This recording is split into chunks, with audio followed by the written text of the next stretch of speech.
يعطون عقلهم وحيدوا الحقد راه غادي يعرفوا الحقيقه. دابا هما حاقدين، لا الزروالي عنده المحكمه نهار 26، لا الزروالي غادي يمشي للحبس على ما الزروالي قاتل كينيدي. الزروالي هو اللي زاد في البصله وما عطاهش باش يمشي للحبس، والله ما ندوز نهار واحد، شي نهار واحد ما ندوزوش. سالات القصه الحبس الزروالي. انا في الخطوط الحمراء ضربت 7 شهور الحبس، ما ضربتها على حتى شي واحد، ضربتها حيت في شي خطوط ما خصنيش. كيتحدى القضاء وكان بلادنا فيها السيبه، يعني كيقولوا الله نهار واحد ما يضربش للحبس. وكما سمعتوا هنا باللسان ديالو كيعترف اخوتي العزيز، كيقول بانه هو فات شي خطوط حمراء عليها مشى للحبس. يعني هنا باللسان ديالو كيعترف بانه يعني فات شي خطوط حمراء.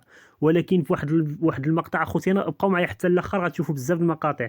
يعني في واحد المقطع اخر شنو كيقول فيه بانه مشى للحبس ظلما وعدوانا، تعدوا عليه وصيفطوه للحبس ظلما وعدوانا. وواحد المقطع اخر شنو كيقول فيه اخوتي العزاز، واحد المقطع اخر تا واحد تشوفوه دابا معنا، بقاو معنا حتى الاخر.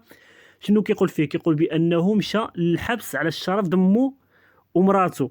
يعني كيقول لك بان شي واحد سب له امراته والام ديالو ومشى عليه للحبس، يعني مشى ضربو كذا يعني. وبعض المرات شنو كيقول لهم؟ بعض المرات اخوتي العزيز كيقول لهم بانني انا 7 شهور وما كيحققوا معايا في النصب والاحتيال وما جبروا عليه حتى شي حاجه وتلقوني. مع العلم هو ما مشاش، يعني ديك 7 شهور اللي ضربه على التشهير وضربه على الضرب والجرح.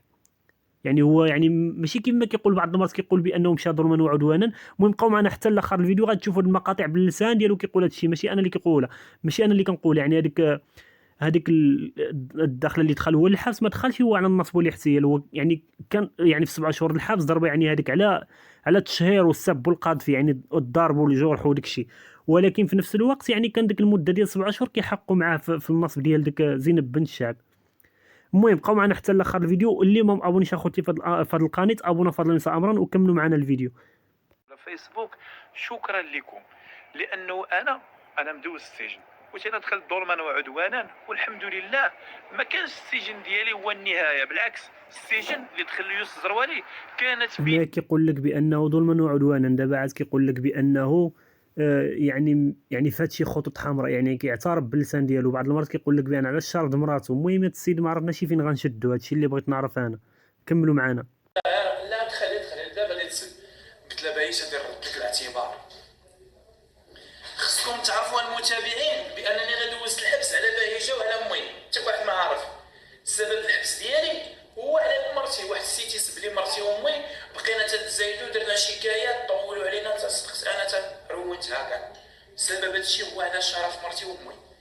عندكم شحال منكم انا بحال الديوتيين، وهذا اي واحد يسب لي امي ومرتي تنتحداه يجي طيط ويشوف. وعلاش ما تحديتيش شي والله خويا ما كذبتي، راه بزاف الناس يقول لك ما حنا راه دوزنا الحبس ما درنا لا بيدينا ولا برجلينا، لا بيديك ولا برجليك، وفوضنا امرنا الله وسكتنا. بالعكس غالي، وهذا اللي تيقول لك يوسف هذه هو اللي تشد. الا هو انا وتشديت تنقسم لكم بالله اللي خلق السماء والارض حتى نقطع الباسبور مغربي. بالله الا تشديت انا في المطار ولا هوت المغرب وتشديت ونعكر لكم بعكر الفاسي. باقي النوبه الثانيه تنقولها. بزاف الناس اللي غالطين في الزروالي ولكن حنا ما تنعتانيو. اللهم اني نكون عياش ولا نكون خائن. خرج للساق الساق ساجدين في حياة البانيو، الشعب كامل فاقد وعيه، بلا ما تكذبوا علينا وتعرضوا لنا في سيناريو، تلفازة ولا راديو. مرحبا بيك في الباتيو، صورهم كيفاش الناس هنا تنعس بالكاميو. خلينا نزيدو بابن حبوب ولعابن، حياة اقوى بالموت ونطلب موعيدة كبروا قلدو باللازم. بنادم كاره حياتو حتى حياتو كرهاتو، عاشوا حياة مقاوضة وموتات مقاوضة ماتو. هادشي كامل سباب نتوما تعطيونا السم وتسميونا احياء مسمومة باش تكون فينا اللومة. حنا نعيشو في الكومة وانتوما من الحكومة، حكمكم محكمة حكيم والعاصفة عظومة. قضية واضحة وما محتاجة فمي فتحة، بغيتو الشعب يصحى بينا عشية واضحة. هتجمعوا لينا السم ديالكم اذا تبصر باغي تخدموا بلادكم. السلام عليكم.